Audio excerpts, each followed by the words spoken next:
Assalamualaikum warahmatullahi wabarakatuh.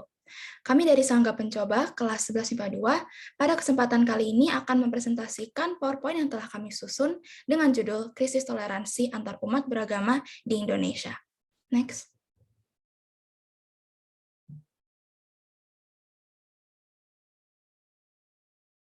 Sebelumnya, izinkan saya memperkenalkan nama-nama anggota dari Sangga kami. Ada Alfia Rahmawati, absen kedua, ada Amanda Amelia, absen ke-6, Britania Tiara Zaneta, absen ke-7, Naifa Zahra, absen ke-29, Namira Syifa Ahmadiyah, absen ke-30, Rifda Syafika, absen ke-32, Syafira Azra Kaila, absen ke-35, dan terakhir Syifa Kamila Augustin, absen ke-38. Baik, langsung saja dimulai pemaparan dari kami.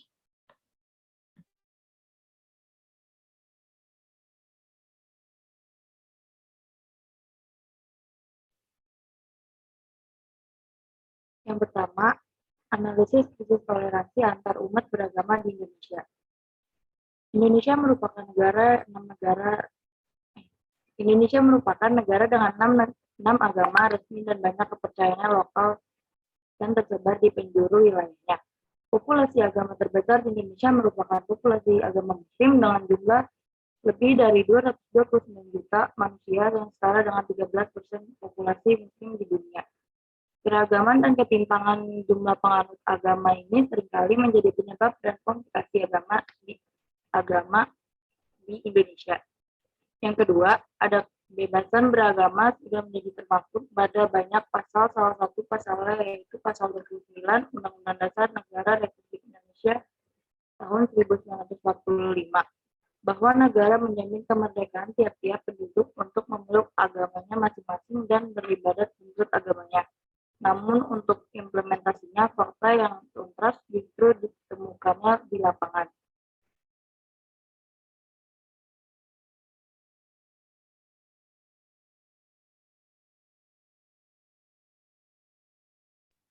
Intoleransi beragama.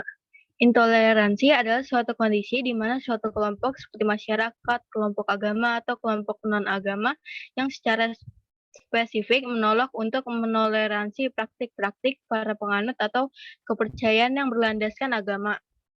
Intoleransi yang tidak kunjung surut sejak era reformasi akan diatasi dengan serius, sehingga setiap warga negara bisa hidup damai dan mendapatkan perlindungan dari negara. Namun, semua itu belum menjadi jaminan bagi terwujudnya toleransi beragama di tanah air. Dari waktu ke waktu, masih terdengar aksi intoleransi yang sangat merugikan kelompok minoritas. Meski intensitas intoleransi terus menurun dari tahun ke tahun, tetapi ancaman intoleransi tidak pernah absen dalam kehidupan berbangsa dan bernegara. Salah satu kasus intoleransi itu seperti tirani mayoritas terhadap minoritas.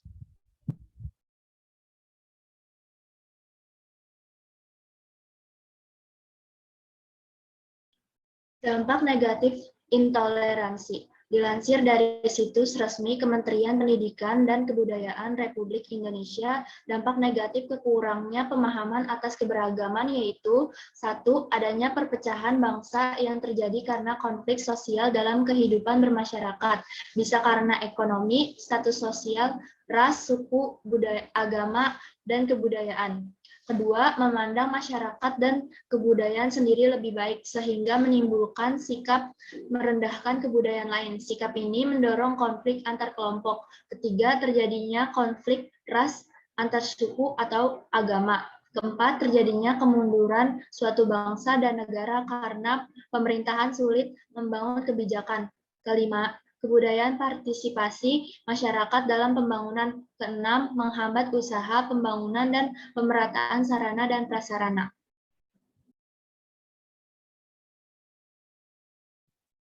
Cara menghindari sikap intoleransi.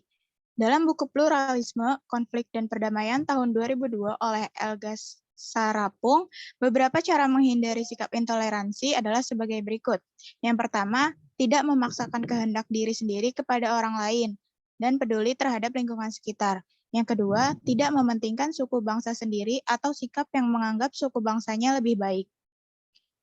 Ketiga, tidak menonjolkan suku, agama, ras, golongan, maupun budaya tertentu. Yang keempat, tidak menempuh tindakan yang melanggar norma untuk mencapai tujuan. Dan yang terakhir, tidak mencari keuntungan diri sendiri daripada kesejahteraan orang lain.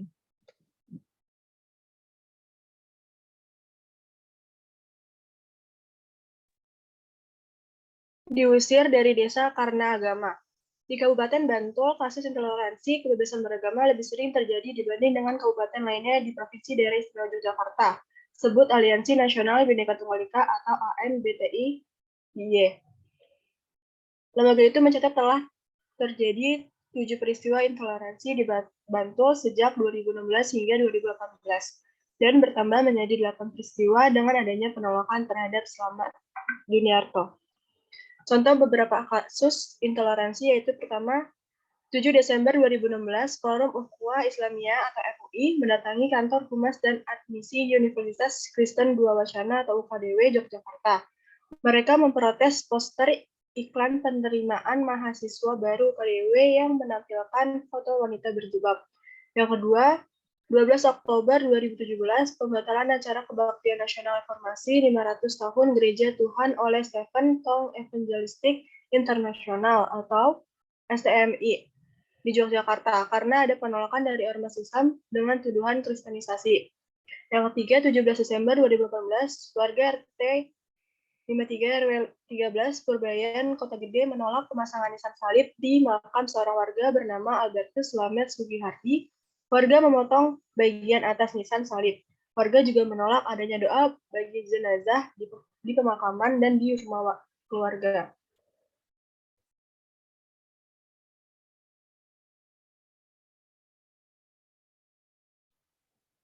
Cara mengatasi krisis toleransi beragama di Indonesia, bahwa toleransi beragama adalah kemampuan untuk menghormati dan tidak mengganggu kehidupan pengikut agama lain. Pengertian konsep toleransi dalam kehidupan beragama yang menuntut Supra dan kawan-kawan 2009 197 meliputi menghargai keberagaman suatu agama yang dianut oleh suatu masyarakat tertentu diwujudkan dengan mampu melaksanakan ritual beribadatan dengan baik, dapat merayakan liburan keagamaan dengan aman, mampu menjalankan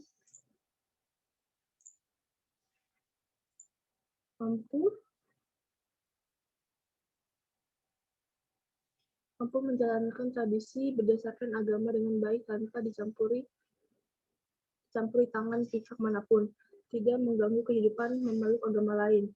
Antar pemeluk agama dapat saling membantu bila perlu sejauh tidak perlu bertentangan dengan sejarah agama masing-masing.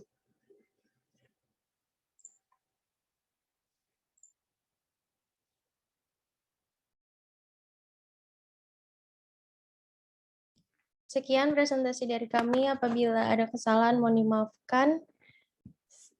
Wassalamualaikum warahmatullahi wabarakatuh.